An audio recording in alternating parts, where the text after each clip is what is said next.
Hey, hi, hello, hi. God, I'm never going to start a podcast right. I'm never going to do it. I'm bad at it. Hey, it's me, Jeff. Welcome to another episode of Jeff Has Cool Friends. My name, of course, is Jeff May, and I am hosting this show where I bring a lot of my really cool friends on that have really cool jobs and do cool things and are just genuinely cool. And I have a super cool friend that I am bringing here. Super cool. That's a fun way to combine those two words, right? Super and cool. Yep. Super and cool. Yeah. Nick Cowan. Nick, you are an artist. You are a performer. You are an actor of sorts, former actor, Sure, I guess many people would classify, and an all-around very interesting person. Nick, thanks for hanging out with me, dude. Hey, pleasure to be here. Yeah. I've been trying to get you on the show for a while. It has been a little bit of a time. It is. I think it's better that we establish that we're friends, as opposed to like when I first met you and I'm just like, I want you on the show, but it's too late. Yes. No, at this point, that works. We could say that. We were introduced through another cool friend, Cowan. Yeah. He was running a show, a Ghostbusters themed show. That's right. Yes. He introduced me to you. And this is how he put it. He goes, so my friend Nick, he did these pieces. I was like, these were incredible pieces. I love them. I love your work. Great job. And he's like, oh, yeah. Also, he was in Surf Ninjas. Yes. And that's where things went from like, oh, thanks, to like, get the out of here. Yeah. That is wild to me. It's wild to me. It is a cult film. 100%. Well, yeah. 100. It bombed. You know. 5 million. Really? In the full box office. Oh. I looked it up. We were probably at like I don't even know the budget. 3? I was 3.5. probably, I would say like a little higher than that if you're traveling to Thailand and having all the stunts and everything. That's true. Yeah. But that being said, I was a small part of that 5 million. Oh, great. I saw the movie in the theater. Appreciate it. I loved it. I loved that movie. And that is one of those movies that it's either here are the two things when you bring up Surf Ninjas. It's love that movie. Yeah. That's one. Mm-hmm. Number 2 is, what the hell are you talking about? Yes. That was like, I told my partner, Val, I was like, I met the guy from Surf Ninjas. That was cool. And she's like, I don't know what the hell you're talking about. Yeah. And I was like, sir, did you not, the 90s, the second ninja wave that came through in the 90s with Ninja Turtles and then 3 Ninjas and Surf Ninjas. And all. She's like, what are you talking about? Yeah. I loved it. I loved that movie. And you just were in it. I sure was. Yeah. You played Adam. Adam. Yeah. The Game Gear clairvoyant. I think I need to get business cards that say that, because that's a great description. Yeah. The business card could be a little Game Gear. Dude, done. I don't know why we're not doing today, that. Cut. I'm going to run home. Yeah. Do it right now. Yeah. It'll be like writer, Quantzu Dude. Exactly. Or something like that. Yes. So some of you listening are probably very familiar with this movie and being like, holy shit. And some of you might be like, I don't know what you're talking about. That's the two camps. So 100%. Yeah. How would you describe that movie? Oh boy. Well, like you said, it was part of the ninja wave, the 90s ninja wave. Pun intended with Surf Ninjas. No, it's a kids action comedy, family action comedy. Yeah. Something we've lost. The mid-tier family action comedy. 100%. And they're kind of hidden away. Something like a Surf Ninjas has never been on Blu-ray. It's not streaming anywhere. You can watch it in full on YouTube. You sure can. Someone has put it on YouTube, and it's been up there for years. Yeah, that's how you know that they're probably not going to make a Blu-ray. Probably not. I would love for them to. I've been pushing for it, but like something like Suburban Commando, same thing.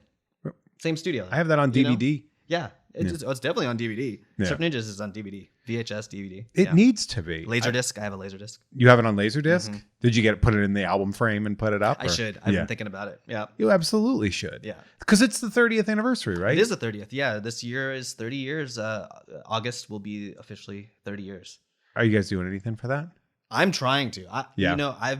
I've kind of been the last action hero, if you will, of championing Surf Ninjas as much as I can. Every anniversary that goes by, I'm like, this will be the year, and it doesn't happen. But I have a good feeling about 30. Yeah.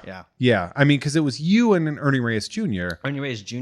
Rob Schneider, Tone Loc, for those who know Wild Thing from the 90s Funky as well. Cold Medina. Funky Cold Medina. Blank Check. He was in Blank Check. Another one of those. Yeah. He was in Fern Gully. He was in Bebe's Kids. He was in Bebe's Kids, yeah. With a voice like that, you have to. Seabear and Jamal. Seabear and Jamal. Yeah, he was in Ace Ventura, I guess. Ventura. Yeah, he was big in the 90s. It's funny how much Tone Loc was such a touchstone of the 90s when we're Really just like, you say the name and you're like, what? Tone Loc. I mean, that can be a who of to certain people, especially of a different generation. It is weird the things that were so culturally significant that sort of just have existed by the wayside now. Oh, totally. In a lot of ways, Surf Ninjas really does encapsulate that moment in time. Because like we were saying, it's ninjas, it's action, it's comedy. We've got one of the dudes who was in both the first two Ninja Turtle movies. Yeah. Not only, he was in Ernie was in the Donatello stunt costume for the first one. And then, he was Kino in the second one. But then we've got Rob Schneider, who's at this time and place is on SNL. Yeah. 30 years old playing a 17-year-old. Yeah. He's 28. But we might as well say 30. Believably, by the way. It's the genes. He like myself and like Ernie is half Filipino. So at that time, I guess he could play a variety of ages. Yeah, fair. But we got Tone Loc, we got Ernie Reyes Jr., we got Leslie Rob Nielsen. Schneider, Nielsen. Leslie Nielsen as the big bad. And then we get Kelly Hu. Right. Who went on to do a number of great things. Deathstrike. Lady Deathstrike especially, in X2, I know she's done some voice work on one of the Ninja Turtles cartoons. Yeah, and wasn't she? Karai? I was gonna say. Yeah. Wasn't she? She was also in like Avatar, wasn't she? Or like one of the Avatar, not the movie, but the cartoon. It's possible. Yeah, I'm not 100%. But like it's a stacked. And Ernie Reyes Sr., by the way, who is a absolute legend champion in the martial arts stunt coordinating, and Ernie as well. Yeah. Ernie, because Ernie wasn't he like the youngest grandmaster of I wouldn't doubt it. Yeah. I mean, he too could play a lot of ages. When he was 8, he probably looked like he was 6. Yeah. But I mean, he's been in film and doing martial arts stuff since he was a little guy.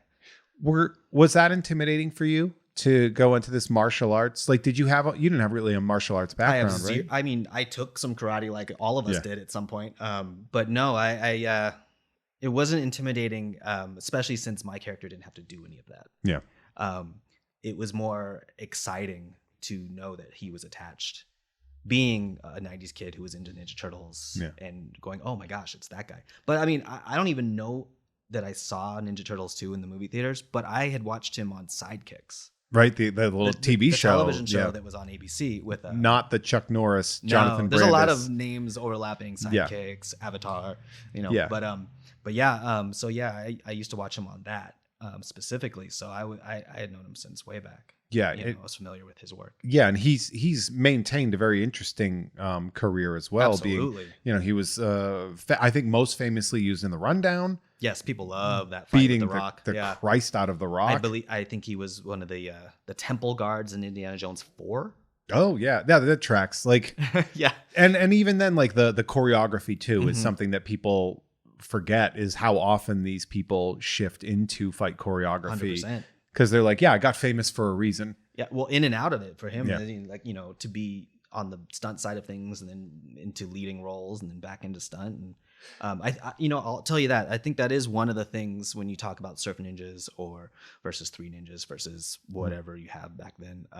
I think that our stunt choreography, the fight sequences, were pretty legit for a family. It legitimizes family action comedy. Yeah. Well, it's like something like a Three Ninjas is much more of a slapstick version of that with 3 white children. Yeah. Using mall karate. Nothing against those those kids or anything like that. But then when you see the Ernie Reyes doing this and the action being in there and going over and using, because I believe and stop me if I'm wrong there, but they used like a lot of like the Hong Kong stunt people that they had used. They brought they brought a whole team of their best to be involved, and also trained many Thailand extras to just do basic stunt choreography, which sometimes is successful and sometimes not so much, which is it lends to some of the humor, I think, when you catch the guy in the background who's just selling a punch little overzealously. Yeah, that will happen when you see that stuff too. Yeah. But I love that. I love that part. It's good. It's a good, fun, silly movie. It's like we can go out of our way to be like, the message is real, but who cares? There's no message. There's no message. No, it didn't need to have. It's just a goofy, silly,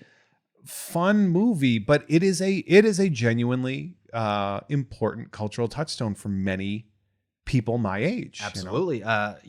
It being released 30 years ago and maybe not doing as well as any of us had hoped it would. It took a while for me to understand that, especially not until the internet. Once the internet became a thing and social media and being able to connect with other people and specifically fans of the film, I came to realize, we did have an impact. I met quite a few people who are fans, and I'll be honest, our fans are genuinely great. Like, everybody's been super kind, super nice. The fan base is just amazing. There's something to be said about loving movies that don't necessarily have to have like some artistic merit to it other than just, this is a fun thing that I grew up with and I loved. Yeah. And it's weird. I mean, it's that era of filmmaking is so bizarre for family movies, but it just had something special about it, I think. It was the last gasp before we really started to have these, like, if we're not making blockbusters, why are we making movies things where like like the family entertainment now, it's like Pixar, and it's like, okay, well, look at the budget of a Pixar movie.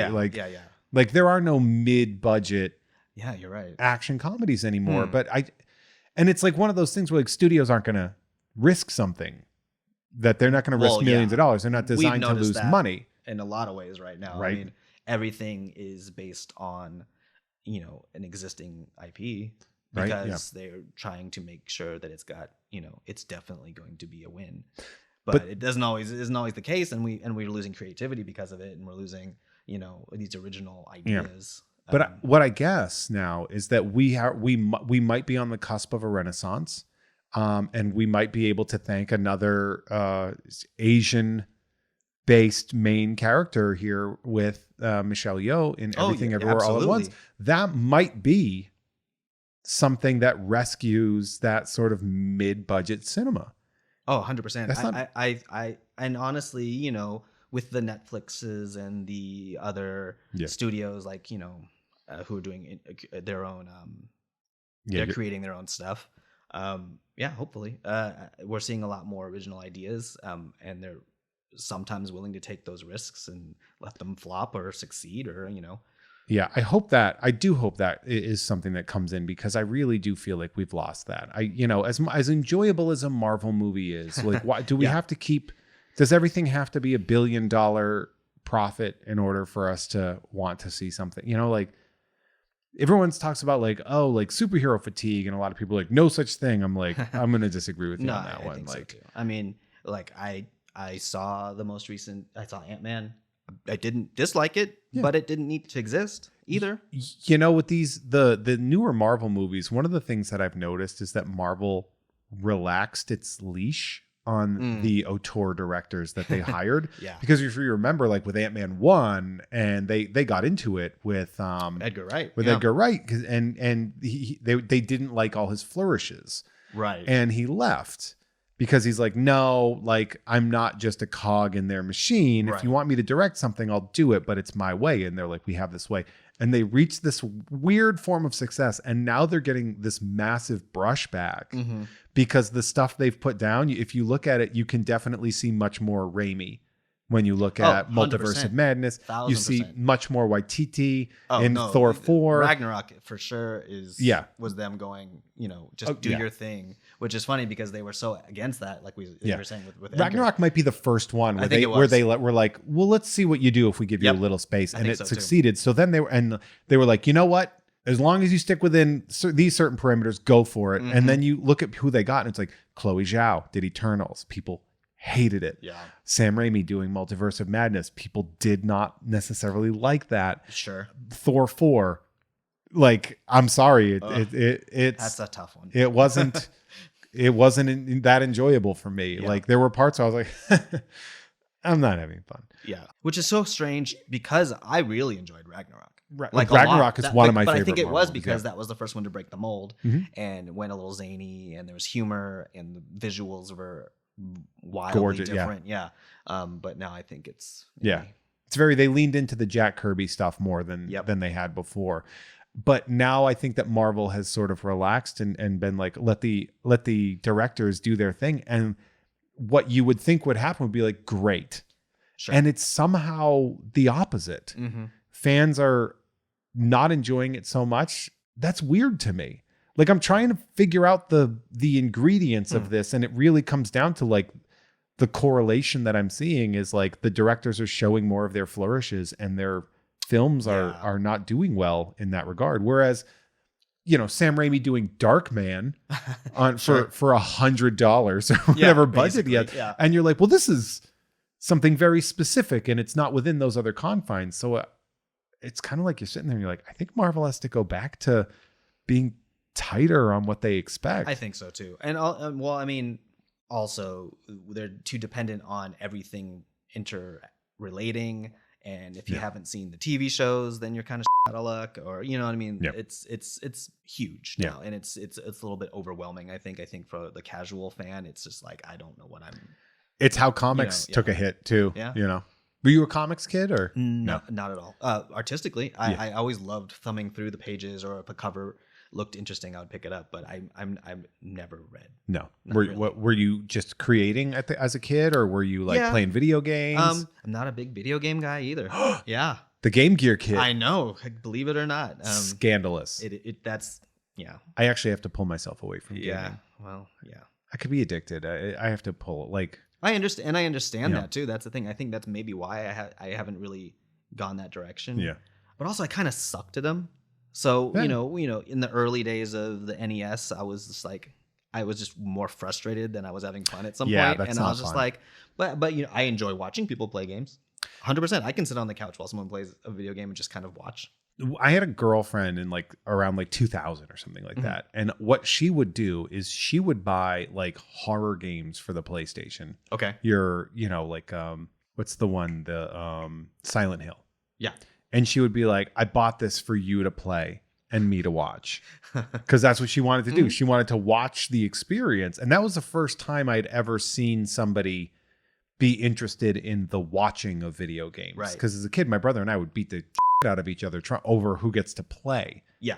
Yeah. So like that idea, and like now it's like one of the most popular things on the internet is watching people play video games. Yeah. Twitch is huge. That's wild to me. So as a kid, what were you up to? You know, just running around. I mean, I was being an actor. I mean, honestly, that was what it was. I mentioned earlier, I tried karate. I tried Little League. I'm also not a big sports person, so that didn't really pan out. But at an early age, I started trying my hand at the professional acting thing. I was about 8. So that was kind of where my interests were from the get-go, more creatively. So you started acting at 8. Mm-hmm. You are what, 10 when this movie comes out? So it came out in 1993. Yeah. The summer of 93. I was about to turn 14. Okay. But we filmed the year prior. So I was, 13, 12 and a half. 13, 13. That's a pretty quick success route. Yeah, actually. I mean, I guess to be fair, it took a third of your life. Yeah. But like when you look at it from our perspective, you're like, that's only a couple years. Within 4 years, you're in a major studio production, like a New Line, not like an indie thing. Like that's really impressive. Yeah, when you put it that way, yeah. Yeah, like a pat on the back for myself. No, for sure though, because like that is something where, you are in a martial arts movie without martial arts experience. They like you as a person. You're not a famous comedian on Saturday Night Live. You Just weren't a kid. You weren't in Airplane and Naked Gun. Mm-mm. Like nothing prior. No, wasn't on a sitcom prior or anything like that. Which means there's something special that they saw in you, that your acting is what brought you in versus like the other stuff that you carry with you. I mean, a lot of that came from Ernie too. I've mentioned this story before to some people, but he had a large hand in my casting. Really? That's my understanding. He was executive producer on this. This was kind of his vehicle. This was his thing. The New Line came to him and said, "We like what you did in Ninja Turtles 2. We kind of want to build something for you." Yeah, because you've got charisma. And but this was a big deal too. Oh, huge. He's got a bit of everything. He's got the acting. He's got the charm, but he's also a martial arts master at such a young age. He was about 21, I think, when we filmed. Wow. Yeah. So so they built that for him. So he had a lot of say in a lot of the aspects of it, and including, I think, part of the casting of who would be his younger brother. He had to feel it, And so, in that process, I did the auditions. I remember bringing a Game Boy with me because in the script it said a Game Boy. And I was like... Because they were probably hoping for that Nintendo bump. Yeah. Oh, that would have been great. Well, I mean, Sega's not bad either. No, Sega's... And honestly, the Game Gear probably made more sense for them because they were able to film direct. They could the insert shots are them filming a cartridge that was built. Yeah, because the game was released right before the movie, which was the synergy that they were hoping. It was like The Wizard. Yeah. When you think of like Nintendo releasing The Wizard, and it was just really a promotion for Super Mario 3 and the Power Glove. And the game was the actual game's a bit different, but yeah, they built individual cartridges for each close-up shot to mimic what was happening on screen, since that's a plot device. But yeah, so I brought the Game Boy to the audition, hoping that would look, I can, I'm this is me, I'm the guy. And then I got a callback, one or two callbacks, I don't remember, but in one of them, I read opposite Ernie, and I did the audition. I enjoyed myself. I felt like I did a good job. Yeah. But there was this kid in the waiting room that to me looked like it could be Ernie's brother. Really? And I was like, well, that's it. You're just like, I'm done. I didn't do it. I didn't get it. Yeah. They're going to pick him for sure. Ernie's going to look at this guy and go, this is totally, this could be my brother. And that was just me looking at, maybe the kid was a terrible actor. I don't know. But it was just me basing it visually on what I thought in my head was the right choice. Yeah. But no, I ended up with another callback after that. And I found out later that Ernie liked me specifically because I reminded him of one of his actual younger brothers. So he felt that there was a similarity there, and even in looks a little bit. Yeah. And I met his brother at some point, and I was like, yeah, I could see that. Yeah. Yeah. So this is like the way IMDb charts your career is a guest star on In the Heat of the Night. Uh-huh. And then an appearance in a movie called Alligator 2: The Mutation. Yes. That was so it was like 88. Then 1991 is Alligator 2 when it comes out, and then 1993 is Surf Ninjas. Yes. So it's like it really is one of these things where it's just like work, be a kid, and keep doing this, and and then oh, here's more work, and I did like the McDonald's commercial and oh hell yeah, the California Egg Council commercial, which I I've never seen that. I don't know what that looks like, but these weird things that like a working actor kid does, like you do these random gigs. Hey, I mean, it's a job for a child. It literally is a job for a child. Yep.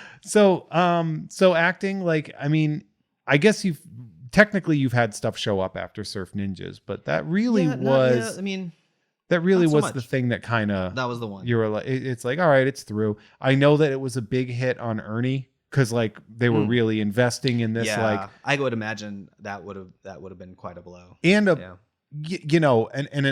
a very unfortunate thing for, I think, people of Filipino descent or Asian descent in general, that, American cinema was like, all right, let's do this Asian thing.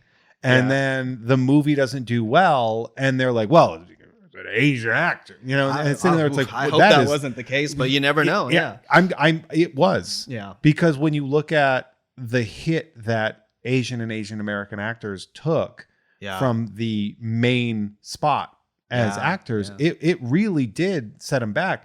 That is, to put that on a 21-year-old and a 13-year-old or something like that. Like that's like devastating. And I'm glad that never occurred to you. Nope. Because I mean, that's being a kid is blissful. You don't have, you're not in your head at all. Yeah. I mean, obviously I didn't know about this, whether it was successful or not, because again, how would I know? There was no way to really track that stuff then. Unless You're not reading Variety, are you? we would pick it up. Oh, My really? family and I would pick it up just to kind of see where we stood in the trades. But as far as everything else, reviews, this and that, it wasn't. I read some and took it with stride, whether it was good or bad. But yeah, it didn't really occur to me that none of that really affected me. It's we take a look at Rotten Tomatoes, and it is sitting roughly at a cool 11%. Okay. Now, Yeah. that being said, Yeah. it is a 68% audience score. Yeah. Which is one of those things where, like, and I think Roger Ebert has gone on Sure. and said Rest in peace. this thing where it was like, if you write a review, like, everybody is going to like every movie is going to have someone that likes it. Mm-hmm. So you don't want to write a review that says you're stupid for liking this. No way. Yeah. And so when you look at things like Rotten Tomatoes, for example, and it's a score aggregator, and it's, there's no nuance in Rotten Tomatoes in reality, but seeing that 11% and then the 68% of the audience score, you'd be like, okay, well, some people get it. Now, Totally. it's hard to say that, because then you look at things like Zack Snyder's Justice League, and you're like, well, that's not what we're talking about here. Yeah. Like, not the review bombing thing, but people are just like, no, I liked that movie. Well, hey, 90s nostalgia is huge right now. All those kids are adults who are on the internet, and they're reviewing it based on their nostalgia factor, I think. And like I said, whenever I meet a fan, it's always, oh, my family and I would quote this all the time, or me and my buddies in college would, get stoned and watch it. Whatever it's going to be, it's oddly quotable for whatever reason. I don't know what it is about it, but a lot of people would tell me all the time that they would quote it to their brother or their dad, and them had a joke, or still quoting it in modern day today. Yeah. Now, BuzzFeed did an article. A listicle, let's be 100% honest, not an article. There's no integrity behind this. Are they still around? Of course, they're like the Coca-Cola of trash websites, I guess. I don't know, but I mean, they're fine. Are they still doing the which Surf Ninjas character are you quiz? I don't know, because they should. I'm not on that. I think they should. I'm not on that internet, but I think that would be pretty. Yeah. Are you 13? Yeah. No. Okay. Well, you're not Adam. There you go. Bad 90s movies everyone loves. Number 15, Surf Ninjas. Yeah. Allison Song C8A6E1294 says, when I was a kid, Surf Ninjas with Ernie Reyes, Tone Loc, and Leslie Nielsen was one of my favorites. I watched it again a few years ago, and I still love it. It's painfully 90s. Rob Schneider was a redheaded gem, and the ancient CGI adds a whole comedic element. So that is a great way of understanding that this thing is, it's a wonderful flash of history that you got to be a part of. Yeah, 100%. Which is why I was like, get the out of here when I met you. Yeah. Because you don't expect that when you meet somebody who's a very talented artist, because you are an incredibly talented artist. Thank you. Appreciate it. And so if you go, if anyone were to head over to your Instagram at Undead Guy, and see some of your work, it is really good. You worked as a designer. You're a graphic designer for a while, right? Yep. I know you did, was it Loungefly? Uh-huh. What other? Oh, my credits are so bizarre. It's like nobody sets out to be a licensed backpack designer, but there I was for a good 9 years of my life. So 9 years? Yeah, I was there for about 9 years until the pandemic. Yeah. Because they got bought by Funko, right? They did get bought by Funko about a couple years before the pandemic. Yeah. And Well, that's a whole thing. Yeah. But we can all have our opinions on Funko. Sure. Yeah. Yes. But I've worked in animation. I've done, album covers and random toy design stuff, and a little bit of this, a little bit of that throughout my career. But yeah, I went to school. I went to college to be an illustrator and a graphic designer, because there was no guarantee that the acting thing would pay out.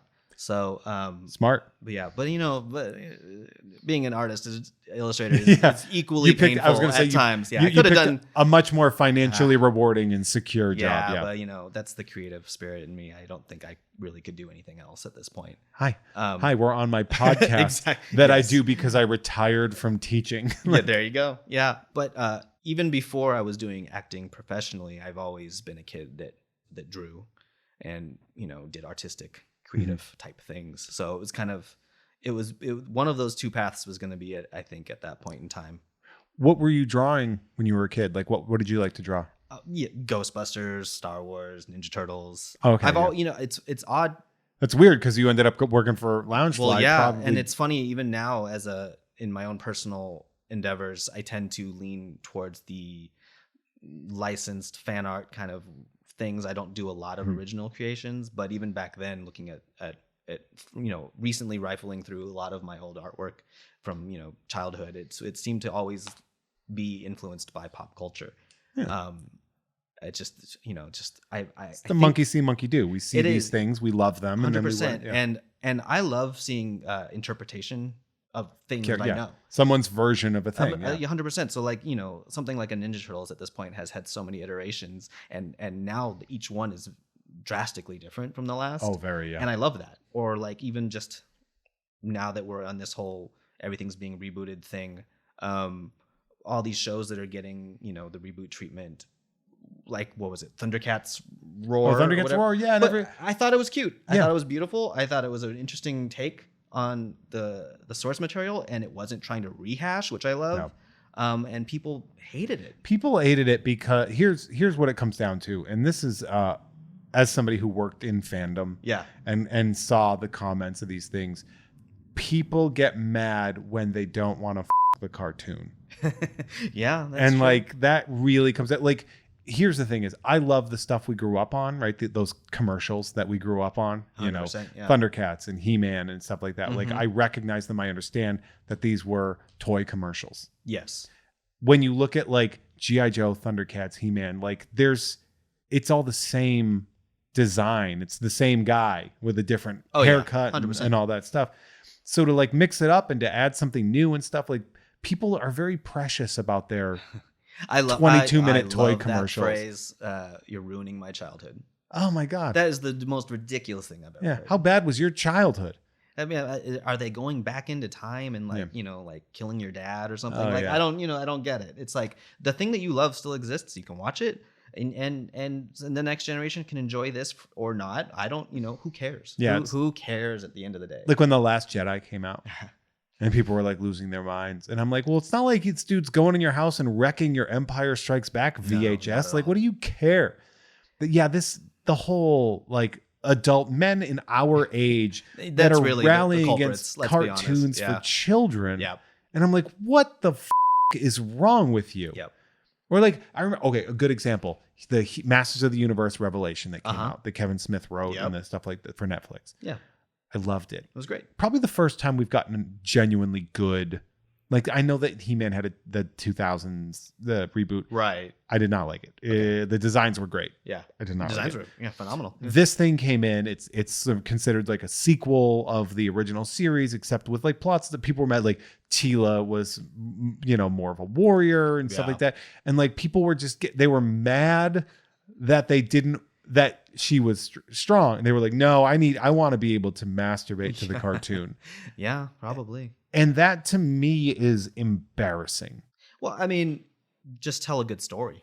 At the end of the day, that's what we need. And that was a fun story. It. The other thing too is when you go back and you look at your old He-Man cartoons, they're hard terrible. To watch. They're very hard to watch. It's brutal. And if you've seen my recording area, I have He-Man everywhere. I love it. I'm not going to pretend that was a good show. It wasn't. It was fun and cool, but there were no arcing storylines because you didn't have that. It wasn't, you didn't have long-term plans for kids shows. They needed to be easily digestible for, what is it? 7 to 10. I don't know. What is the age group for that? I don't know. I think it's probably 4 to 8. Yeah. And those of us who were that age when it came out loved it. I smoked the whole pack, man. I loved it. I still have like, are you a collector? Yeah. What do you collect? A little bit of this, a little bit of that. Yeah. Is there anything specific, like a character or like a line or Not like really. a property? It's whatever looks cool. Yeah. Whatever I think looks cool. But Okay. I mean, but there's certain, I love Star Wars, but I don't really collect Star Wars. Okay. I feel like at this point there's too much Star Wars for me to collect it. Yeah, that's not But worth I don't know. Again, I collect Like- a little bit of everything. like do you go to like a convention, like a designer con where I do it's go like to a lot designer of con. independent artists? 100%. Well, because as an illustrator, that Yeah. to me is eye candy everywhere you look. Yeah. And inspiration, and It's one of my favorite cons. I think it's gotten a little big, but Sure. it is my favorite. It is probably my favorite con. Big isn't necessarily terrible No. until the big becomes. Well, that's what makes me The nervous. corporate Yeah, I know. big, Yeah, that's what I get worried about. But Yeah, I remember when I worked for Sideshow and they created the Unruly Industries, and the people that worked in Unruly were amazing. But Yeah. what they were doing is they were like, well, we want to get in on this. And they were, it's like when McDonald's runs Fresh City, I don't know. which is What like the that? salad, the healthy Oh. thing. And it's really just McDonald's, but they're like, well, we want to get in on that. Got it. And it's Yeah. like Sideshow was doing that, where it's like, well, what if we hired these really great artists to do, like, they'd have amazing, like Urban Aztec would come on, Yeah, and yeah. they'd be like, but do it as Wolverine, Right. because we have that license. Yeah. And like, that's kind of cool, as corporate as that was, to be like, That's right up my alley. Like Yeah. what we're talking about. Yeah, I love that. That is kind of the cool thing about a designer con is yeah. it is so it's everything's stylized. And I've met some of my favorite artists at Designer Con, people Same. that like Yeah. Wizard of Barge. oh yeah, I love that great guy. stuff. He's got a pop-up that is, as of recording, tomorrow Yes, at Revenge of Comics and Pinball, right by my house. right where you live. Yep. I weirdly know that that's your neighborhood because of your other job, which we're going to talk about real soon. Sure. Yeah. But yeah, so like I've met some incredible artists, some people that are Yeah, just amazing. 100%. I love design. If you ever get a chance, guys, to you're like, I'm going to go to California and I want to go to Comic-Con. Don't waste your time going to San Diego Comic-Con. Come in November Mm-hmm. to Designer Con. It's just cooler. Yep. It's cheaper. Especially if you're a collector. Yes. If you like any kind of collecting, yeah.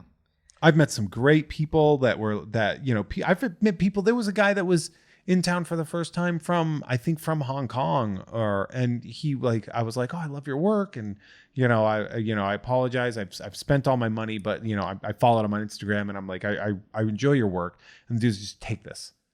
Yeah. And he just gave me like a Sofubi piece that he had done. And I was love that. I was like, what? And he's like, just take it. He's like, I'm just going to have to put it in my luggage and it's going to be a pain in the ass. He's Yep. like, just take it. And I was like, I don't feel right with this. But it was just like one of those things where it's just like you meet a human and you have that connection and you go through. Yeah. Yeah. I agree. It's a great con. That's where I've met people who've done the show. Science Patrols. I met him there. That's good stuff, man. Hey, I don't know if you know this. But this is a listener-supported podcast. This is one of those podcasts where I don't do commercials because I'm an idiot who doesn't know how to make money. But I am on Patreon. And if you head on over to patreon.com/JeffMay and you sign up for the producer tier, Nick, I don't know if you know this, but you can, for a very affordable price, you can have me say pretty much whatever you want in the middle of my podcast. Wow. That's a deal.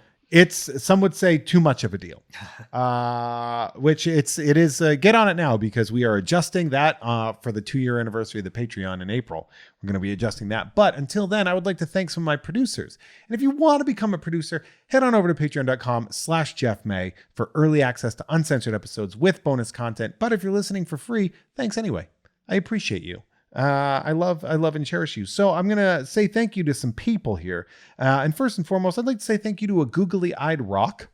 It's a good Everything Everywhere All at Once reference, I hope. How about Jose Cansecat is rocking his dope-ass signed Jeff May hat. Oh, you got it in the mail. Great. This is the only merch I have, is this hat. I sell this hat. Oh. These are custom. Ooh. And It's a good hat. thanks. It's a dad hat. It's good because it's got the curved brim. And I found out that if I ever tried a flat brim hat, I look like the world's biggest piece of shit. Well, Like, that's in my pinball league, not to brag. our gift was this really cool, like trendy looking hat with the flat brim and like I put it on and I was like, I can't wear this. Yeah. And my girlfriend Val was like, well, just, what do you mean you can't wear it? Put it on. Let me see. And I put it on. She's like, take it off.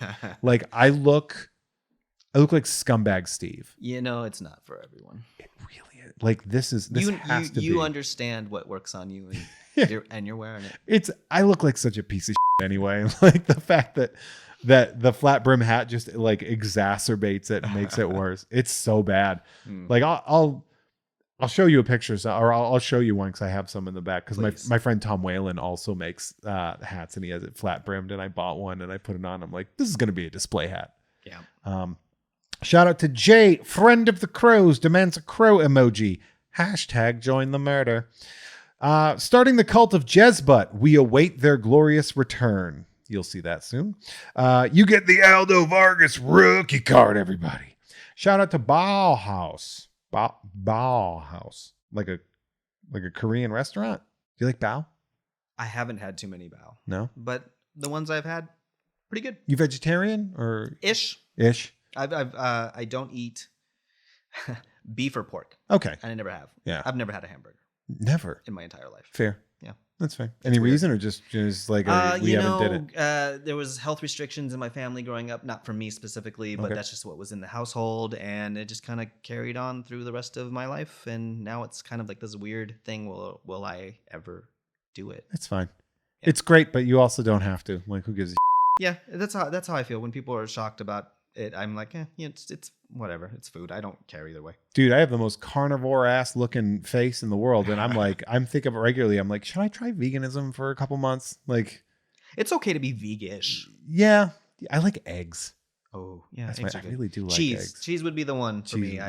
Cheese is a hard give up. Cheese is doing well in the vegan world. They've really come back. They've that's rebounded. True. They started like real plastic for a while. I mean, I've had some delicious vegan food, and it cracks me up when people are so against eating it just on principle or something, because it's embarrassing. I'm like, it's food. It tastes good. Yeah, and you eat it. Well, it's like, what was it? Cracker Barrel offered like a vegan sausage, and all these dipshits were like, "How could you do this? You woke some." Wow. And it's like, what do you think? They just eliminated everything, man? Right? And no one's telling you not to eat what you want to eat, but also doesn't mean you can't eat this thing too. Don't you ever come for Cracker Barrel? I've never been to a Cracker Barrel. Good. It's like my favorite. There's like none out here. It's in Victorville. You drive 90 minutes to get to it. The one. Which I've done. Oh. By the way. Their pancakes, by the way. Their pancakes are just incredible. Oh, I didn't know they had pancakes. Oh, so now they got breakfast all day. All day. Every day. Great. Shout out to Jeff Ross. Definitely that 15-year-old. I'm a roast master. Kid. Shout out to Koi Pham, art and mentoring. Shout out to Nolan Void, Ricky Cilantro, Big Booty Boy, 42069. Shout out to Alex from Maine. You ever been to Maine? No. I went to school there. It's cold. I've been to, what do you call that area of the world? New England. Yes, thank you. I've been to New England. Where'd you go? New Hampshire. Ooh, that's very close to Maine. Rhode Island. Oh, very close to. That's also Massachusetts. Then, if you had to skip, you didn't just jump over Massachusetts to get to Rhode Island, right? A buddy and I did a camping trip with his then 4-year-old son, and every night we stayed in another state. I like that. That was fun. But you skipped Maine. Is that as far as you can go? It's right. Yeah, it's called Vacation Land. Well, we missed Vacation. You really Land. blew it there. I think we did. What, did we go to Maine? No, I don't think. You might have. It's been a while. Yeah, it's been a while. I went to college in Maine, but I also used to go on vacation there because we were from Massachusetts and poor. So that was like the exotic trip you do, is you drive to Maine. Ah, got it. Oh yeah. Shout out to Jumping Rope, still a sport. Jeff not liking it, still a fact. You're gonna get a lot of references to me not liking sports here. This whole thing is going to be a lot of Jeff doesn't like sports, and also a lot of JHCF acronyms. Do you not like sports? And I don't dislike sports. I box regularly. It's because I host a podcast called You Don't Even Like Sports, which is a sports podcast, but for people that hate sports. Oh. So think of it as like 30 for 30, but for comedy. It's great. I'll have to listen. It's a lot of fun. Yeah. We have a lot of fun. People seem to like that one.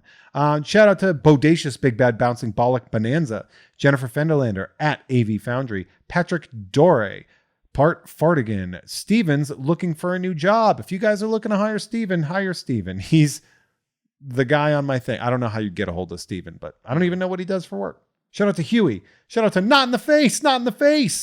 Be sure to check out next week's Nerd with Dre and Jeff starring The Tick. Spoiler alert, Dre, you didn't update this since the last time, but that episode of Nerd has been released.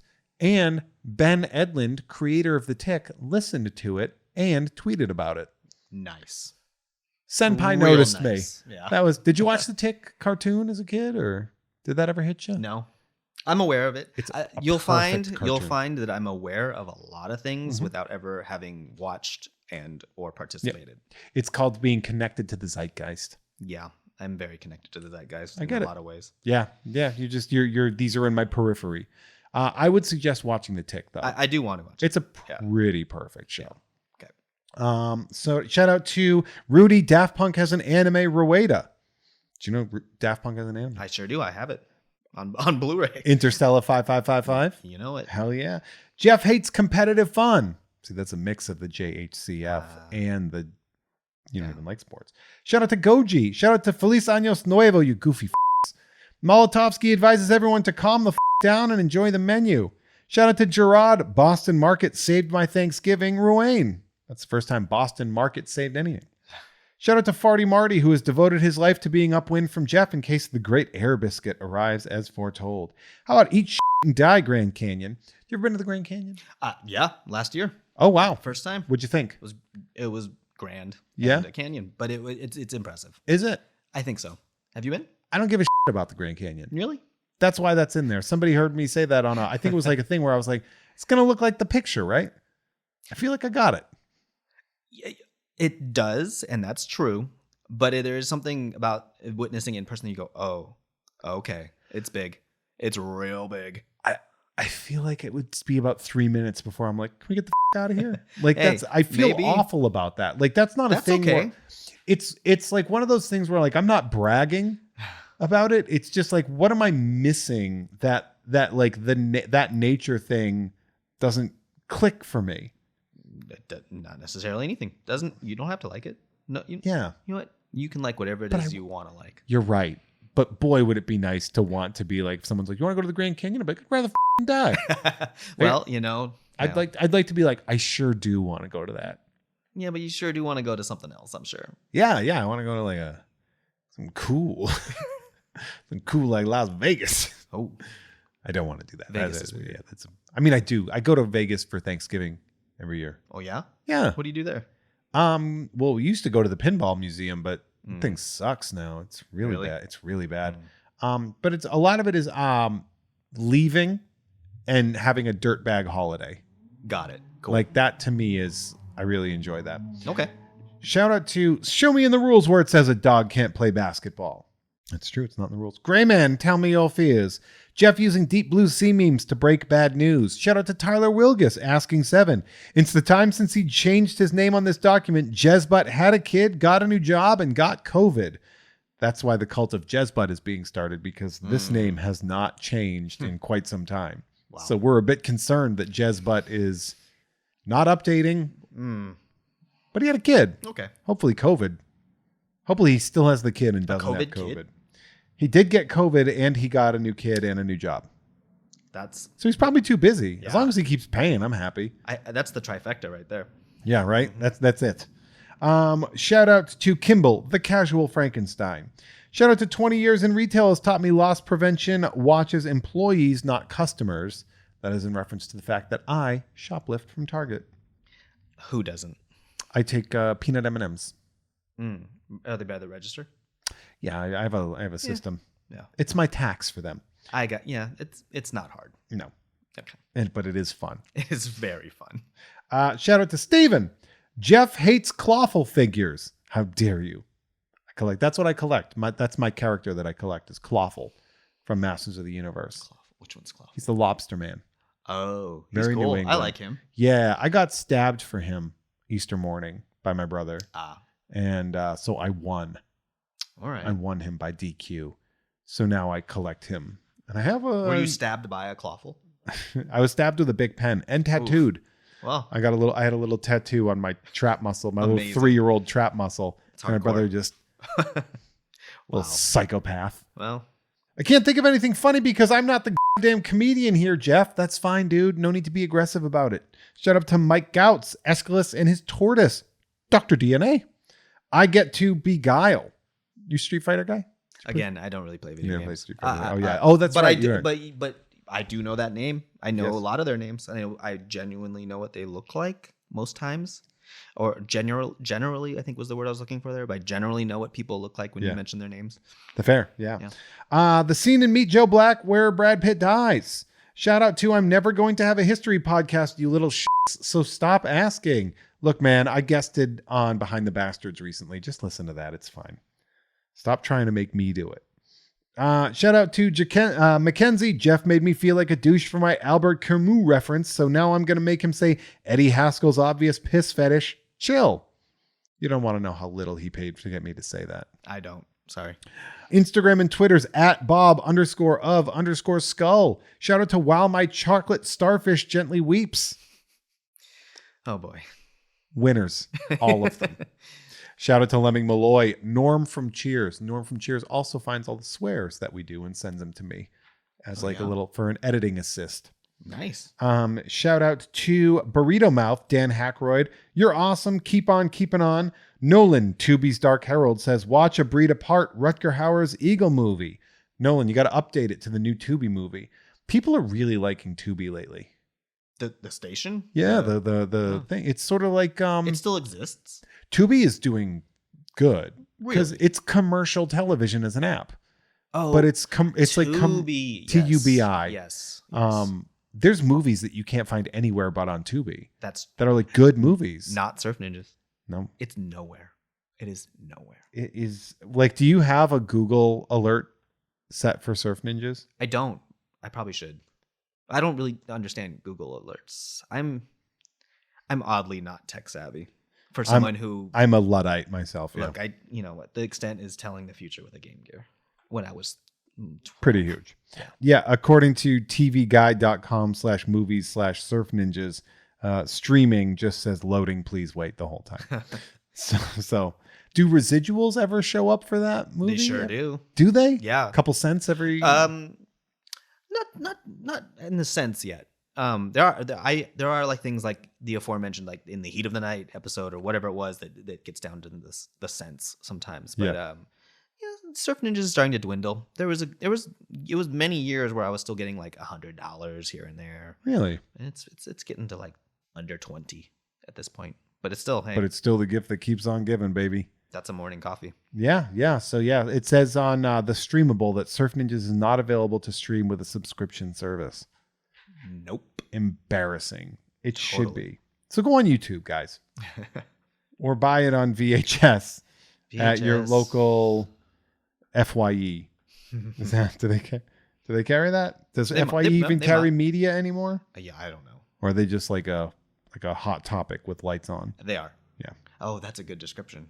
I had never been to an FYE until recently, and that is exactly what it felt like. To be fair, I just went to an FYE while I was home, and when I was a teacher, we did a day lesson on malls because I used to teach about the growth of trade and trade routes and being on rivers as how cities would grow. Okay. And malls are like that because rivers are like highways. So whenever you'd have an intersection of two highways, you'd have a mall. And so we would talk about the malls and we would talk about the evolution of businesses. And this was back in like the 2000s, like the 2000. I taught from 2004 to 2012.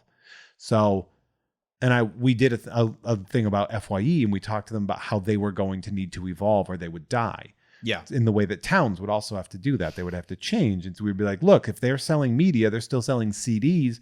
Clearly CDs are disappearing. What are they going to have to do? And the kids were like, they're going to have, you can't download a shirt or you can't download iPod or, I mean, yeah, they definitely pivoted headphones. to the Hot Topic-y, Spencer's-y. Wall of but they Funko have Pops. but they have vinyl. They and do. vinyl is big again. Vinyl has I'm a rebounded. collector. That's one of the things I do collect. You do collect, Yeah. yeah. So what kind of, is it like rare vinyl that you go No, for? Or just it's the a stuff little you like? bit of this, a little bit of that. What's your favorite? Give me like, what are your like favorite things to listen to? Oof. What are you listening to now? Like if I were to go back and look at your record player, what's in there? Today, I was listening to. The name is escaping me. I'm terrible with names, even with music. You mentioned that earlier. I can recognize a tune, but I couldn't tell you who did it. In a way, that's commendable that you're just like, I don't know who this is. I just love it. I don't remember lyrics. I can remember really? Yeah. melodies. I can remember like a bass line and a guitar solo, but I can't remember. Are you a math person? Not by choice, but like, is it something that you're good at that you're not really? Basic math, sure. Yeah. Yeah. I tend to notice that people that are more mathematic and scientific pick up melody more, whereas people that tend to be more artsy, and you're obviously an artist, but when I mean humanities based, tended to pick up the lyrics more. Interesting. Do you have like a favorite album that you have? No, I don't do favorites. No. Yeah, I'm one of those people that when you put me on the spot, what's your favorite? I clam up. You clam I up. go, can you break it down to genre? Can you break it down to era? Yeah, then I could start. I guess that's fair. But I'll tell you, I like to collect a colored vinyl or a splatter vinyl or nice, a tricolor. You know, anything that's not just black. I have the Gorillaz Demon Days Red album. I was just looking at that on eBay because I do like the Gorillas a lot. Yeah, for right. the artistic merit. They're great. Yeah, well, it's Jamie Hewlett is the artist. Well, that of was them, one of my big influences. Tank Girl. I used to look at Tank Girl. I didn't read it, but I looked at it a lot when I was in high school. Great designs, 100%. So so I'm a big Gorillas guy. I have their book, Rise of the Ogre. Yeah, that book is worth way more than I thought it was worth. Is it? I like looked at it. It's like it sells for like $150 on the secondary market. Huh? And I was hard like, to find now. Yeah, well, yeah, it's out of print, right? Probably. Yeah, as all good things are. I do love that. So I have that, and then that's one of my favorite because that whole album is just the first 3 albums are pretty solid. Yeah. And then I also have the Traveling Wilburys Volume 1, and I think it's a first pressing. Cool. So I'm pretty happy about that one too. I like that one. Yeah, I do like finding rare stuff too. Yeah, you know what I did get? My friend Adam Todd Brown got me the He-Man Masters of the Universe soundtrack from the movie sealed. Ooh. And I'm like sitting there being do you like, open it? being like, what do I do as the collector versus as the person that wants to hear the sound of the key that goes like, what do I do? And I've left it sealed for now because that is a challenge. Right. I think about that. Yeah. It's a collector's item, I think. And it's silly and stupid and right up my alley of dumb shit that I like. So anyway, shout out to Itty Bitty Millie Committee. Pity the fool. Kelly says, eat the rich. They're hoarding all the blue check marks. $8 ain't rich. Shout out to I Ain't Got Time to Bleed. It's Predator. Yes. I like Predator. Predator's cool. Still is cool. Do you have like any 80s movies that you go back to a lot? 80s.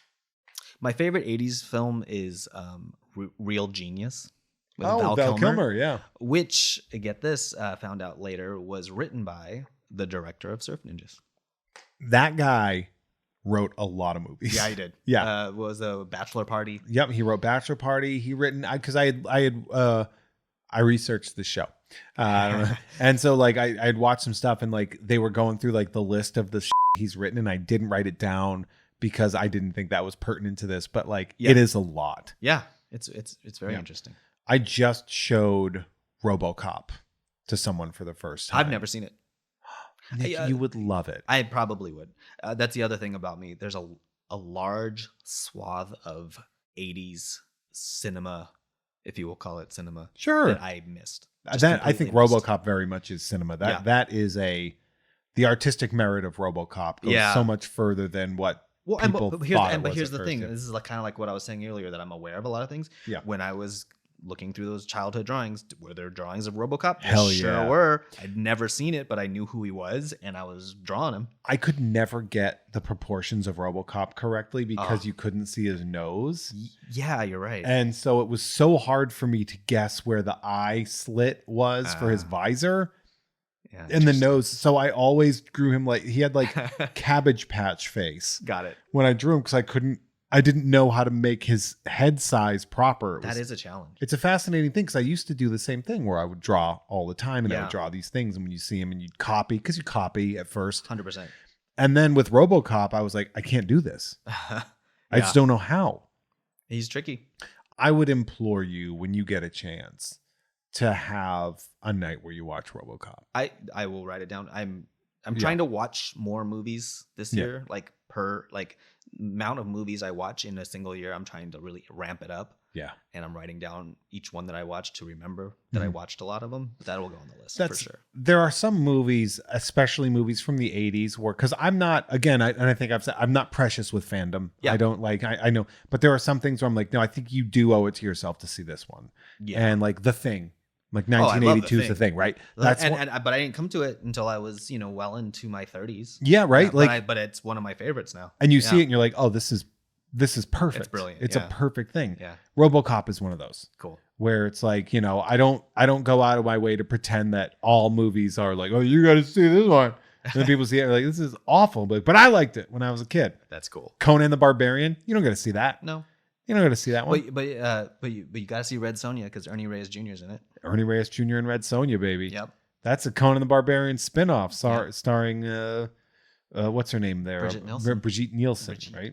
I'm thinking about this as like a little bit of a tangent here, but that's what this show's all about, baby. Thinking about the RoboCop drawings. I mentioned earlier that I loved an iteration. I love seeing people draw things in their style, their interpretation. It's why I also like cover songs when we're talking about music. Right. I also like remixes for that same reason. Oh, yeah. I love a mashup.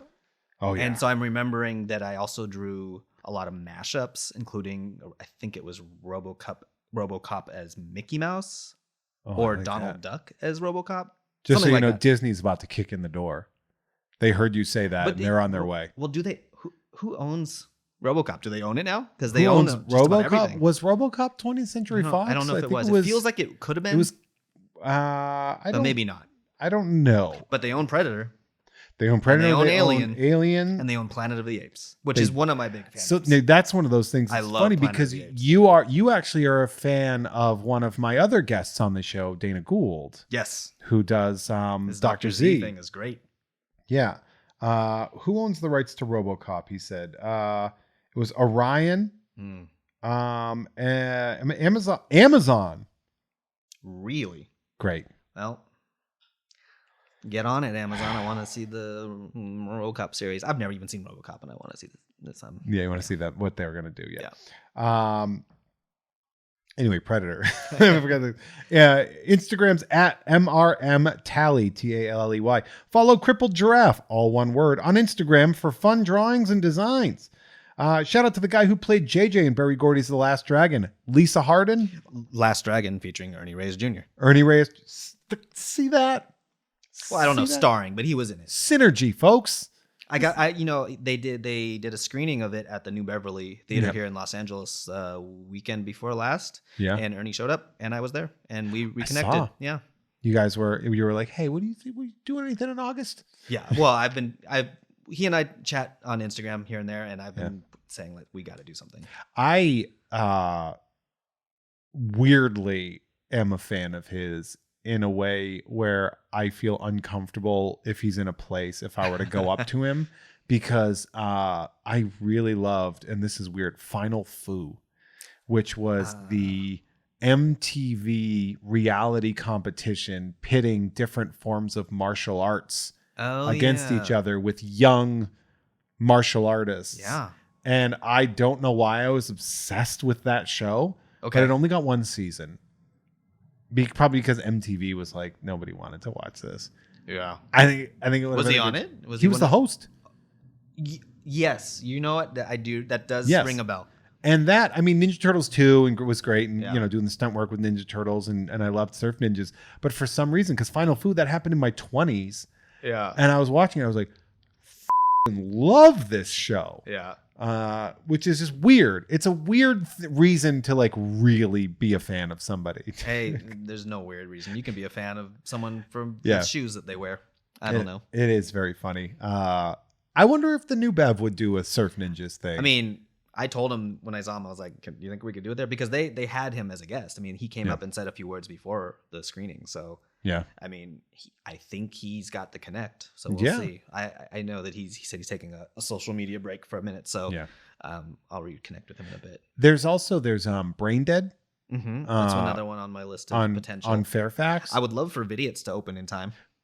That's right around the block for me. Spoiler alert. I am the sponsor of the Robert Rodriguez section of Vidiots. Well, there you go. Then my name is on the Robert Rodriguez section, courtesy of Jeff May.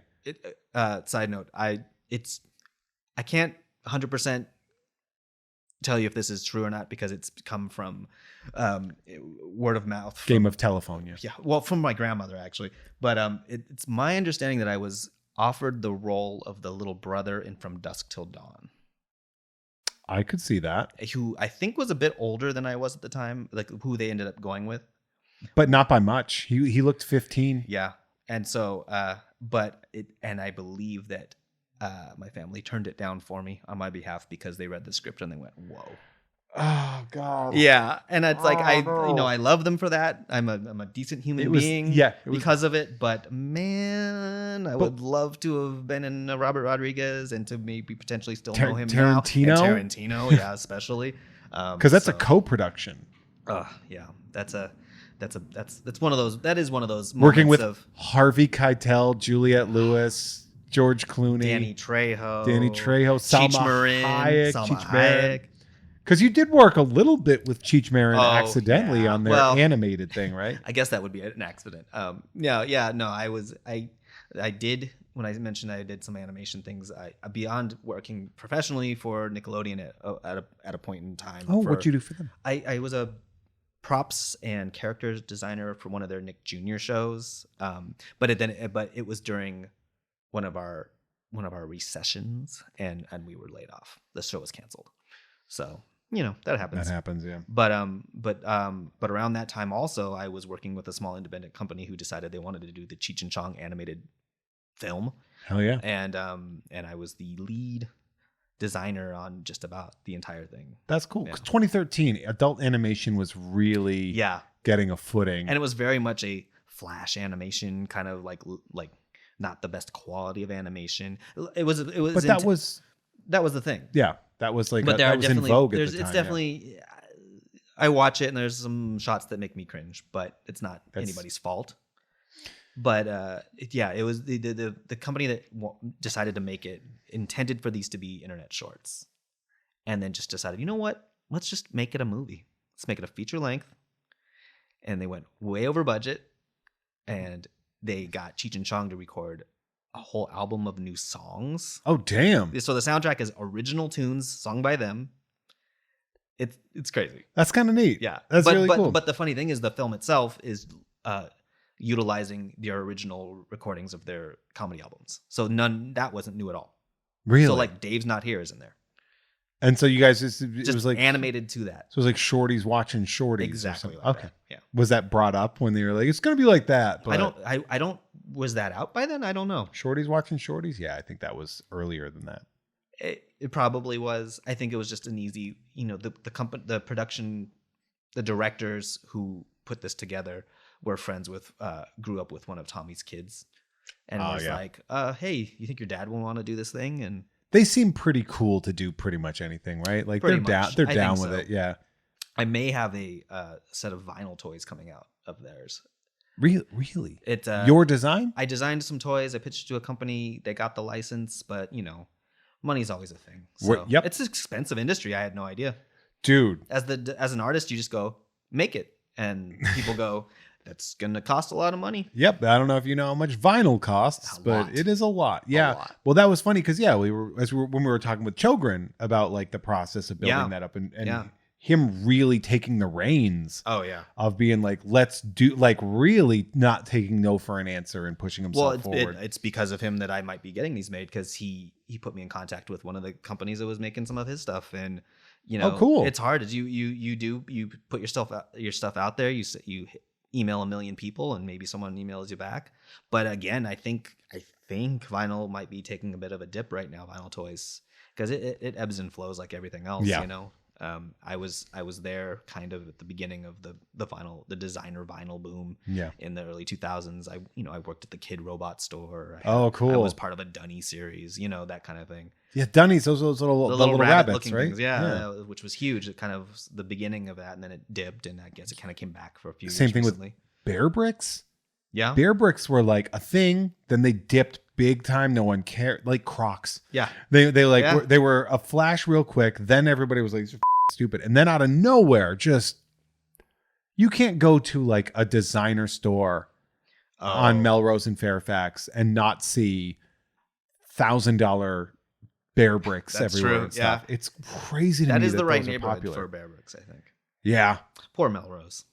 I got to tell you, It's taken. It's kind of that's right where Val lives, is in that area. it's getting sad. And I'm walking around being like, I hate this. Yeah, I hate everyone here. yeah. I hate the fact that every store, even like the thrift stores, the shirts are like $30. Expensive, yeah, or more. Yeah, Yeah. And then everybody's leaving. Gallery 1988 left. Well, yeah, that's. I mean, yeah, that's. Yeah, they were like, we're going to Glendale. That was a big. That was a bummer. Wow. Yeah. That made me go, okay, times are changing. Yeah. Because if they gotta leave that neighborhood and go to Glendale, It's just sneaker stores now. Yeah. It's sneaker stores. It's consignment shops where they they overcharge. It's places with $9 tacos. Yeah. It really has sort of been a designer street that almost in a way gentrified itself. Yeah. 100%. Which it's hard to say. You can't gentrify Melrose. No. Like it's always been what it is, but it's somehow gotten, or we're old. Maybe. And we are not liking that things have changed a little bit, that they have changed out of that way. Look, I'm all for change. Yeah. I don't mind when things change. And I mean, it can be a bummer at times, but I understand things are going to change. But there's nothing good there. It just isn't. Yeah. There's Posers is still there. You ever been to Posers? Posters on the corner. Yeah. Posers was the shop you can still buy like, Fred Perry shirts from England. No. Like they've got, the only place in town where you can get British made Fred Perry and Ben Sherman and Doc Martens and Creepers and all the good stuff. I have an old pair of Docs that I got to get resold, and it's like I don't know where to go to get that done without having to pay for basically a new pair of Doc. Well, how Martens. old? Like how old are we talking? These were before they switched the leather. Oh, see, that's good. These are really good. Like these are real. Like these were $140 in the year 2000. Yeah. And I wish I had the ones I wore in high school. I taught every day for 8 years, pretty much wearing those shoes. The soles are just run down to the ground, and I loved them so much. But that's the thing too, is they're known for their soles. So to get a Doc Marten sole, I bought a nylon pair of boots, a pair of nylon Doc Marten boots that I am absolutely in love with. That I love. Oh yeah, those are good. Yeah. Oh, shout out to Jessica Robertson, Silius Ruby, the digital Phil, the ghost of Dave Thomas, the great radvertising scam, a Jeff May joint. It's coming eventually. Aaron Meyer, it was me, Jeff. I've been giving you $10 a month since the beginning so you could afford more gas station Pop-Tarts, keeping you sluggish. Just slow enough for me to steal Christmas. A lot of inside jokes there, but gas station Pop-Tarts are my main travel junk food. I have pizzeria pretzel combos. So my sweet is gas station Pop-Tarts, and my savory is pizzeria pretzel combos. All right. If you're on a road trip, you pull over at a 7-Eleven or a gas station or whatever, you're picking a sweet treat and a salty treat. What are you getting? I will go candy over like but not like a chocolate bar. Sure. It has to be like a fruit based. A fruit, okay. A Skittle, a licorice, like a red vine. Okay. Something like that. A gummy. Yes. That's generally my go-to sweet. Salty though. I like some kind of corn chip, like a Dorito. A Dorito. Yeah. Are you a Dorito Classic Red, or are you a Dorito Blue Cool Ranch? Probably more probably more Cool Ranch. Yeah. But and I didn't grow up eating a lot of junk food in my household either. So it was always like a very special treat when I would go to a friend's house or someone's party and have that. I think that's how it's supposed to be. Okay, good. Yeah. So I'm not wrong there. But do you remember in the 90s, Yes. 80s, late 80s, early 90s? Yes, absolutely. It was like a Jack Cheese one. Yeah. It was in the black bag. Yeah, the black bag. The They gotta bring that zesty back. Jack cheese. Yeah. They got to bring that back. Sure. Well, I sure. would eat that. Well, the original That would be the flavor one. wasn't the original flavor a taco flavor? Probably. It was I remember that being a thing. They were developed at Disneyland. They were by accident because they just had Leftover leftover tortillas. Same thing with the tostada shell. Yeah. Same idea. They were like, what are we gonna do with these? Fry them up. Fry them up. Let's do it. Yep. Yeah, I love that you knew that about the tortilla chip because that is one of those interesting.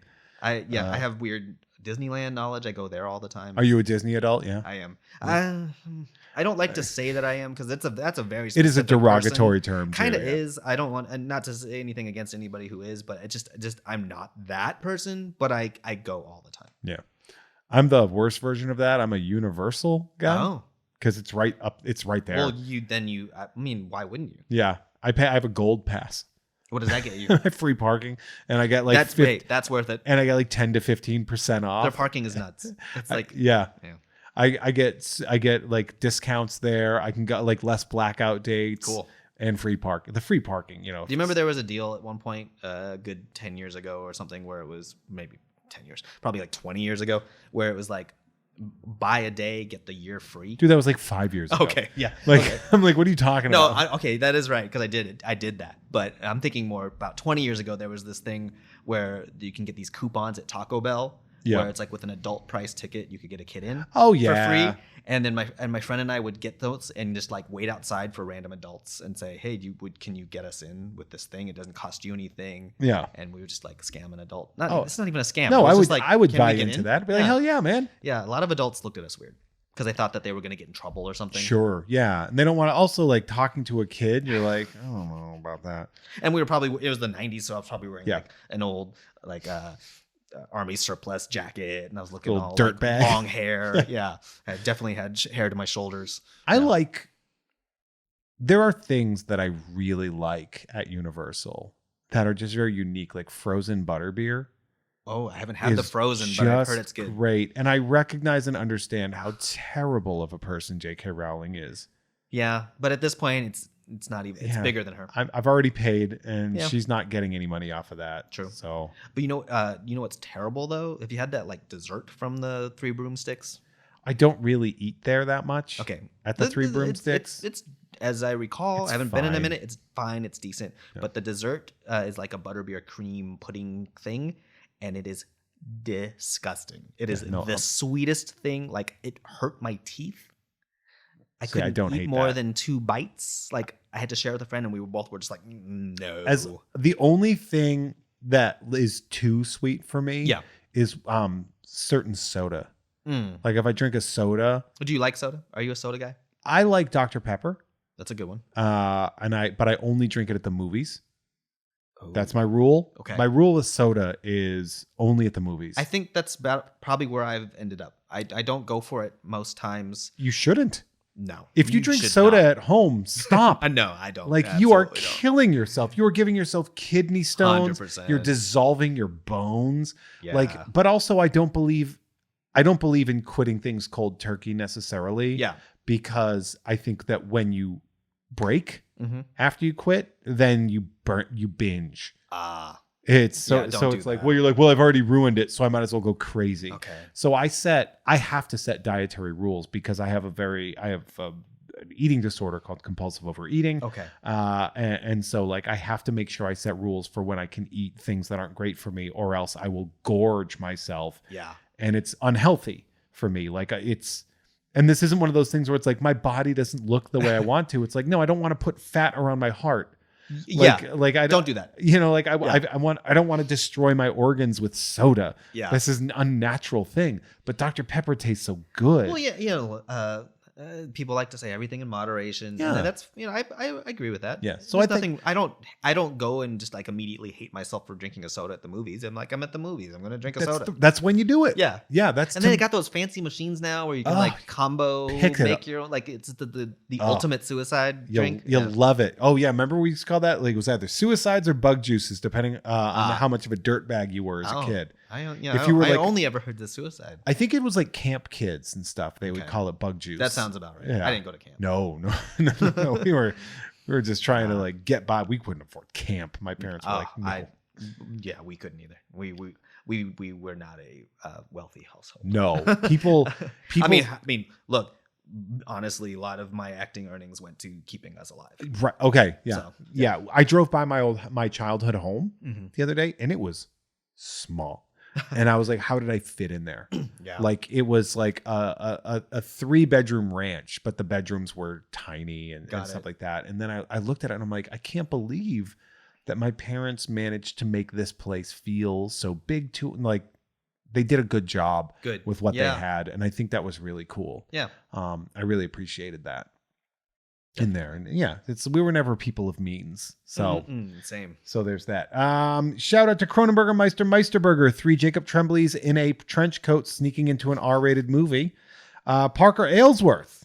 Just Parker Aylesworth. Shout out to Christy Salinas. Hi, your friendly neighborhood mortician here to encourage you to get life insurance. Take her word for it, folks. Hey, might as well. Get life insurance. Jeff has colossal feet. Probably. He's a big fella. I do have big feet. They're 13s here. That's big. Yeah. I'm looking at them. And in a Nike, it's a 14. Do Nike run small? They run narrow, yeah. Oh, they tend to run a little bit more narrow and small. Verbose Minimalist, world's humblest man. Mindfreak555 says the Varsity is just an okay fast food restaurant. Dude, I've never heard of this restaurant. Varsity? Yeah. The Varsity. I've never heard of the Varsity. Do you have a favorite fast food? Taco Bell. Is it Taco Bell? Taco Bell's good stuff. And it's also, and I've noticed that's very much a Los Angeles go-to. Which is ironic. I have friends who are in, like, just south in Orange County, and they're Del Taco people. Very much over, like, they're like, no way, Taco Bell. Taco Bell takes risks. They do. It looks to me like the Varsity is like a cookout kind of place. They have hot dogs, hamburgers, chicken, shakes, drinks, side items. So there it is. Like where? Regionally? Looks like it's in Georgia. Okay. So, and they also have, location in Georgia, but it's only Georgia. Okay. It's a very regional. Yeah. That's a good use of your money to get a regional diss on a 6-location 3-truck. Yeah. Screw you, Varsity. Yeah. To eat the Varsity, official enemy of the pod, the Varsity. They're great. Sponsor my show. Ass of Bass. Shout out to Ass of Bass. Jen, be earnest. Enjoy what you love. Can I tell you how much I love that those 2 names are next to each other? Mm-hmm. That this one's just like this very nice, touching one, and then other one's just being like, what about an ass joke? Nicolas, we're doing great. Fabian, Gotham City, OSHA, Grumblebee. Every day you should do something just for yourself or for Jeff May. Agreed. Jocular Haggard, Cantankerous Fool, Vortispin, just boof it. Indiana, just Kurt Vonnegut. The Wandering Unpierced Left Nipple. It's okay to take breaks and it's okay to ask for help. Hard agree.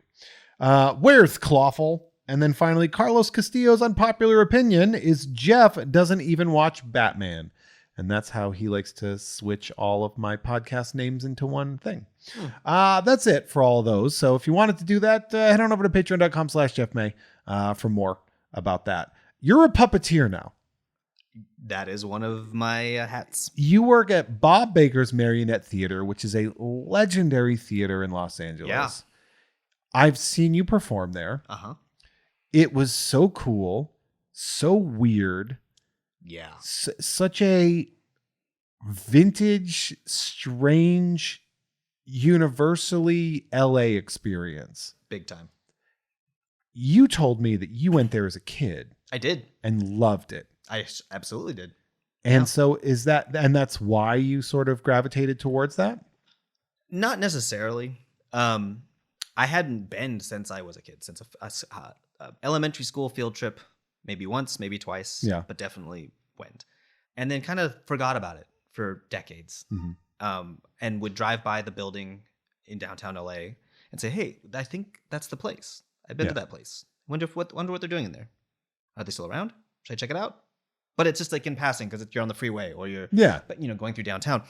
In the last several years, they've kind of started gaining a new following of kind of like people who are into like kitschy stuff and artists. Hipsters. I think the word you're looking for is hipster. I was going to say hipster, but that has so weighted.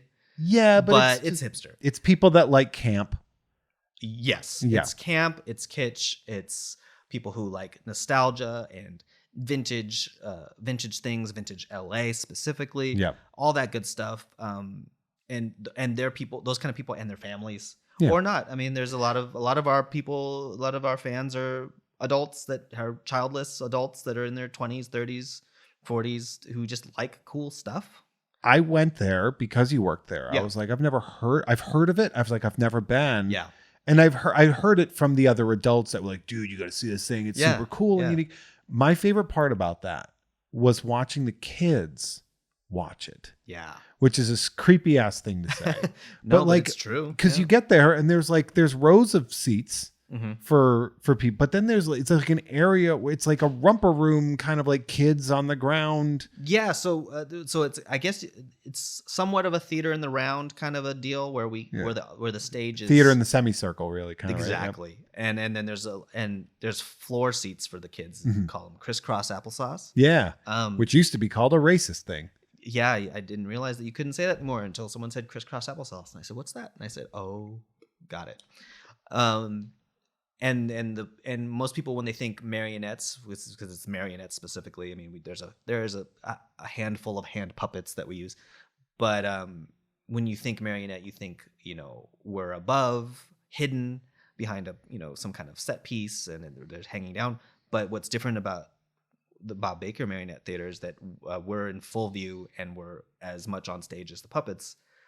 So we can walk them right up to the kids. We can sit in their laps. We can, you can interact with the audience. Yeah, it was really cool. You guys seemed slightly camouflaged. Yeah, because you were wearing like all red at the time. Red toe to tip. We got to find red soled shoes and red everything. Red socks, and the curtains are mostly red.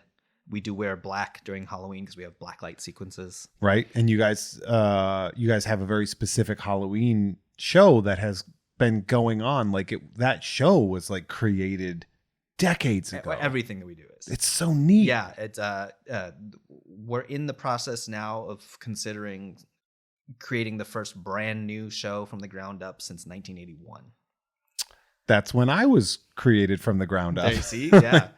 Everything we do is steeped in another time period. Yeah, it's a very traditional.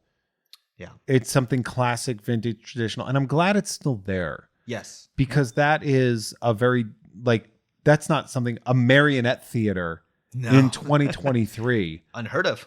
Weird. What is that? But regular selling out. Yeah, we sell out. We sell out shows, and I think. There was a period of time before I joined. I've only been there just about 2 years now. There was a period of time where it was in dire straits. They were getting ready to close up shop and be done. And performing to 3 people, 4 people, whatever it is. And in the last several years, I think because of the internet, I think because of social media, it's very. You post a photo of this or a story of this on Instagram or wherever you're Twitter or whatever, and it's engaging. You want to go, what is that? I want to go see it. But without that kind of word of mouth, visual word of mouth, if you will, it would probably have died out. It is definitely one of those things where it seems almost like, and I don't want to say, because it shouldn't be taken in a negative way, but there is this sort of like charitable aspect to something like this, where it's like, if we don't keep this thing going, a part of our cultural history is going to disappear. That's true. 100% true. Yeah. And it's again because nobody wants to be like, this is a charity, because it's not. Yeah. But in a way, it's this unique moment in time that a lot of people that has built a lot of like childhoods. And we look at, your Sesame Streets, Mr. Rogers's, and all these things that people have grown up on that some kids are never going to experience. Yeah. Mr. Rogers, like are kids going to see that anymore? I don't even know if they know who that is. Yeah. But this is something that is frozen in time and kept the tradition of this is still going. And I legitimately loved it. I did go back. You were not working the time that I went back. Yes, that's right. But I did go back again, and it's great. I loved it. There was a new show that you guys were doing, like another show you were cycling. Yeah, there's about 4 shows a year, 4 or 5. The repeat would be Halloween. The Halloween Spooktacular it's every year. The last 2 years that I've been with the company, we did Nutcracker for the holidays. Oh, nice. But there is another holiday show which I'm hoping maybe we'll do this year. Which I'm unfamiliar. That's the thing too, is I'm still unfamiliar with a lot of the shows, routines, the puppets. So I'm still learning, and it's all new to me still in a lot of ways. How did you have marionette experience before? No. Like, I mean, who has marionette experience? Really? Well, that's why. Like, how do you get that? Like, in comedy we say, who books that? How do you get that job? They used to be downtown. Mm-hmm. They've since moved around 2017, 2018, around there to Highland Park, which is where I live. Mm-hmm. And like I said, I hadn't thought about them in years, but I had started hearing rumblings in the, because the camp kitsch factor was starting to make people talk. And then they moved to Highland Park, and I moved right on the border of Highland Park or Eagle Rock in Glendale, which is just right there too. I went and checked them out, and I decided to start volunteering. I volunteered about 3 nights. Actually, what really got me into it was the Bob Baker Day. So Bob Baker Day is a huge celebration in honor of Bob Baker's birthday. He's since passed. His birthday's in February. We were supposed to have it last weekend, but we got rained out. But it's a huge celebration at the Los Angeles State Historic Park. It's a free thing. There's vendors, there's food trucks, there's puppet shows, mini puppet shows every hour on the hour, puppets walking around. We get, last year's Grand Marshal was Bob Gurr, the Disney Imagineer. Oh, cool. This year's Grand Marshal is Pinocchio, the actual Pinocchio from the Guillermo del Toro film. Oh, wow. I don't really understand how that's going to work, but I think we're going to also have the voice actor, the kid, right? And the puppet will be there, and Netflix is going to have some kind of bit of a booth where you can check it out. Feels like Guillermo's going to show up there, right? You would hope, but obviously that would never be scheduled, but well, I mean, maybe. I mean, at this point, because I know that when we were supposed to have it last weekend, it was definitely a no. But now we're rescheduling to April 30th. Mm-hmm. So, hey, anything's possible. It would be great if he did, but if he doesn't, still great. It's a great day. But so I had been to a couple of those, and then I started volunteering.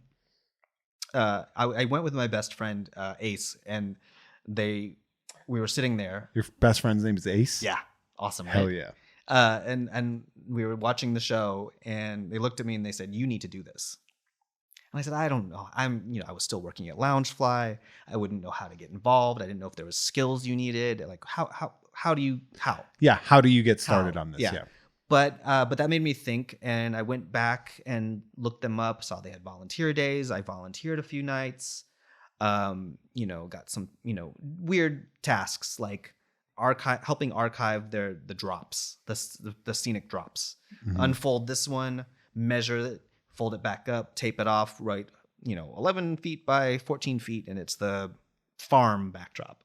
Things, weird things like that, or helping them make these flags for the Bob Baker Day celebration.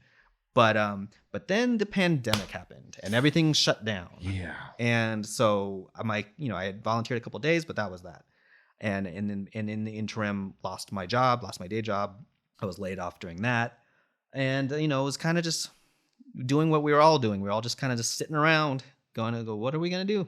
Yeah. I mean, thankfully, the unemployment was decent enough for me because I had worked a job for 9 years. So it was substantial. We had the bonuses. We had all that good stuff. But at some point, I started to think, well, what am I going to do for a job? And a friend of mine who was familiar with the theater saw another friend of theirs post on Facebook that they had almost like a job fair. They're looking for like a housekeeper and like some kind of management type stuff and puppeteers. and it was just an open house, and I was like, maybe I should go. I don't know, should I go? I was a little nervous. I hadn't done any kind of performing for 20 years or so. Really. I mean, I've appeared in random friends' music videos or things like that. But it's so different. But too. it's definitely different. I did do theater a lot when I was a kid, so I feel comfortable on a stage and a backstage area. But I mean, I don't know if I could control a puppet. I like marionette puppetry. Hand puppets are one thing. I like those, and then I'm not saying that there's any less of a skill, but a marionette is kind of daunting. There's a lot of strings and a lot of things happening. But you're like, and if I screw up, it's in front of a bunch of kids that are here for the wonder. Yeah. But you realize they don't know. Kids don't know. You can mess up, and they're just happy to be there. They're still entranced by the whole thing. But I was gonna go to this. I was hesitant. I was thinking about it. I was, should I go to this thing? Should I not go to this thing? I was supposed to meet up with Chogren that day to go to something. I was like, maybe I won't be able to, but I was like, maybe I'll swing by before I head out. So I swung by. I talked to them. The process has since changed as far as auditioning, but it was just a conversation. Yeah. They had, talked to the people running the place. They had a couple puppets out for you to pick up and kind of handle, and just talked. We talked about, interests, where you're coming from, what do you do, this, that, and the other. And then I got a call saying, hey, would you like to do it? And that was it. Wow. That was really it. It's like getting the part. Now it's my understanding now that it's a bit of more of an audition. There's this thing that we do at the theater called puppet karaoke, wherein you essentially get a puppet and you lip sync to a song. So you can pick any song you want and you just grab a puppet and you perform. You move around, you dance, you sing to it. You lip sync, and so I think that's what they do now as part of the audition process. But I didn't have to do it, so they have that now, the karaoke thing. It's a bit of a I think that's what they do now for new hires. Okay, but is it what I'm saying? Is that a program that they do there regularly anyway, or they just? Like they should. Okay, yeah, that would be that would be a great idea if people could pick songs and then we would perform them. Yeah, right. That's a great idea. That would be neat. I'll tell them. That's a discussion that needs to happen, I think, because it's actually, and as far as learning, that's a great way to learn how to manipulate a puppet, is just put on a song that you're familiar with and the beats and the lyrics and just go and just, What would you do if that was your case? If you were doing that? I'm not good on the spot, man. Yeah. But I don't know Pantera, honestly. Wow. I missed that. Another thing from the 80s, I wasn't a metal kid. It's a 90s kid. That's a 90s band. 80s, 90s. Yeah. I wasn't a metal guy. I'm not a big metal guy either. Well, I wasn't much of a hard rock guy either. Yeah. I mean, I like a lot of like alt rock and stuff like that, but I never bought too much into the metal. Yeah. Too hard. There's some stuff that just naturally clicks with me where I'm like, all right, well, this is great. Yeah. No. Yeah. I've heard some things. Yeah. I liked a lot. I've heard some things. Yeah. That is really cool. So April 30th is Bob Baker Day now. Bob Baker Day, it's April 30th now. So if you guys are looking to come to LA, this is a good time to schedule it. The weather is great in April here. Yep. It is warm but not oppressive. It is sunny, generally speaking. We don't have the April showers. Not really. We get those April showers in June and January. Yep. That tends to be, or February, as Jeez. We just went through some hell.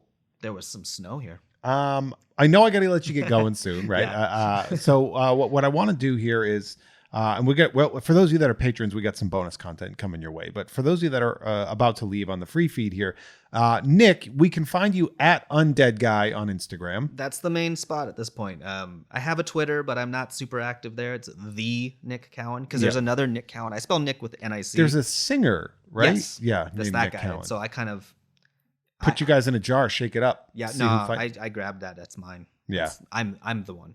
I'm older. I looked. He's younger than I am, so I can claim it. But yeah, Undead Guy is my main hub for art and lifestyle. Yeah, I guess you would. If you are in, for art in the daily fit, as we see, fit stuff, So and then for those of you that are LA based or planning on being here, Bob Baker Marionette Theater. I cannot stress enough. Yep, Highland Park. Check that out. Celebrate the 30th anniversary of Surf Ninjas this August. We don't know how, but just do it. Spread the gospel. Yes, please. Please. Is there anything else that you want to promote while you're here? I think we covered it. You know, Sounds like we did. I mean, like you just said, Surf Ninja's anniversary, 30th anniversary is a big deal. That's a good chunk of time. I'm hoping to do something. I'm looking to personally make some merch. As a designer and illustrator, I said, well, might as well do it myself. Yeah. So I do have an Instagram account called the Surf Ninjas Shop that I'm looking to start dropping some items soon. And that's at the Surf Ninjas Shop. Yep. Yeah, I like that. Easy to remember. What happens if we Google Surf Ninjas and then we go to shopping and see what comes up? I was wondering about that. What happens if we Google that and looks like it's going to be movies, CDs, a computer game, Yes. Game Gear cartridge. Not a lot of new stuff. Not much. So I'm probably going to be the guy. You can do it, man. Yeah. There is a DVD that was released in a 3-video collection with Little Big League and Little Giants. I thought that was an interesting combo. I've seen that. It's because those are sports. Those are surfing. Yeah. Surfing's a sport. That's true. It is in the Olympics now. It also came in a 2-pack with Beverly Hills Ninja. That makes more sense. That makes like all the sense in the world. You got an SNL. Yeah, you have an SNL guy. You have and California and ninjas. There you go. It covers a lot of, Perfect. and then a bunch of Leonardo action figures with surfing experience. Yes, because he does have that the wetsuit. Yeah. Yeah, but there's some small stuff, but not a lot. There's so some people who've done some things like on your Red Bubbles and your yeah. Yes, a moto surf Yeah. thing, everything like that. But yeah, look. If you follow, I have a slew of things in the pipeline. Yeah.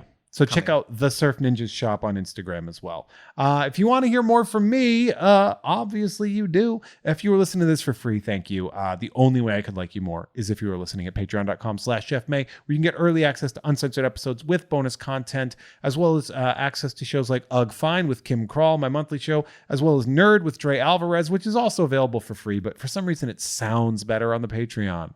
I don't know why. Maybe it's because I'm making money off it.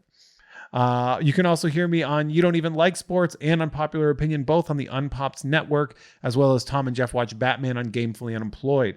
If you want to see me perform live, I am live the second Friday of every month. That is March 10th, this Friday. If you're listening to this upon release, at Blast from the Past on Magnolia in Burbank, California for my show Mint on Card. And again, second Friday of every month. So this one's March 10th. Killer lineup coming your way. That being said, we're good. We're here for now. So say goodbye. Goodbye. Goodbye. Goodbye, everyone. Goodbye, everyone.